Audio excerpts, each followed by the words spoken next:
Akakiiko ka palamenti akalondoola ebyenfuna by'eggwanga akali mu kwekenneenya okusaba kwa gavumenti okw'okwewola ensimbi eswa mu bukadde bwa doola za Amerika 199 nga bwe bombi 725 mu zaakuno okuliyirira Umeme sente z'essiza mu by'amasannyalaze oluvannyuma lwa kontrakiti yaayo okuggwako. Leero kasisinkanye abakungu okuva mu ofiisi ya Ssaababalirizi w'ebitabo bya gavumenti abalungamya ekisaawe ky'ebyamasannyalaze aba ERA ne UEDCL abagenda okuddira Umeme mu bigere okumanya ensimbi entuufu Umeme z'ebanja. Wabula aba ERA nga bakulembeddwa Hingnia Ziri ati balwawako bategeezeza nti sente Umeme z'eyagala zize zikyuka nga yatandikira ku bukadde bwa doola 235 ne zikka ku bukadde bwa doola 199 kyokka ng'okwetegereza okwasembyeyo kwalaga nti erina okusasula obukadde bwa doola 127 zokka. These estimates have been progressively reducing depending on the recovery by Umeme through the end-user tariff.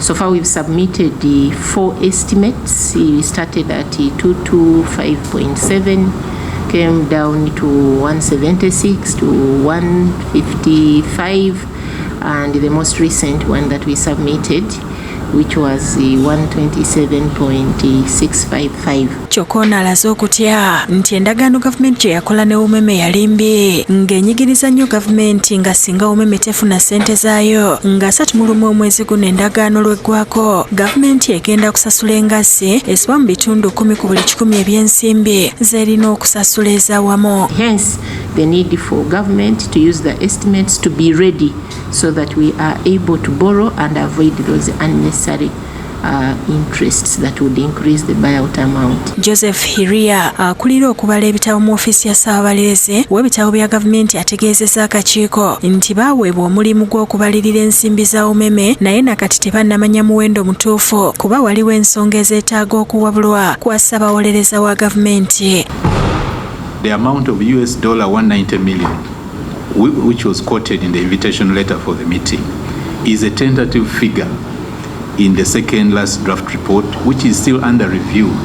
The Auditor General has also written to the Attorney General seeking interpretation of just one aspect, the modification. They expected that the Attorney General's guidance shall be received this week to enable report finalization. Ategeezezza akakiiko nti alipoota ey'enkomeredde yakufuluma nga 28 omwezi guno ng'ebula ennaku 2 endagaano ya Umeme eggweko ekitabudde ababaka. Before 20th March, and the final buyout amount shall then be determined. There's the contradiction which must be resolved. We have spent a lot of money in the energy sector, on grids, on substations. How different are those investments from the one Umeme is now claiming? Government yasaba $190 million, $19 okugula out Umeme. Kakati tubalenga twebuuza nti zino zivaawa atugamba ofiisi ya Auditor General yazivaliwinga yazauditing. Kyokka aba ERA babatangaazizza ku nsonga eno. The government's outstanding obligation is also above 100 billion. So if government has managed to, there will be a netting off. I want to believe so. Ye aliko minisita w'ebyamasannyalaze Mweruka Kitutu akubiriza ababaka banne ku kakiiko kano obutalwisa nsonga eno kuba endagaano ya Umeme yali nfo ng'okugivaamu amangu kyekinaataasa eggwanga. We all have to agree that it was a bad deal and we need to get rid of it as quickly as possible. So if there is a way of us seeing how to help government get out of this, the more we delay, the more it is not really so good for us. We are requesting for just a few more days, not beyond next week, so that we provide the actual figures that we can defend.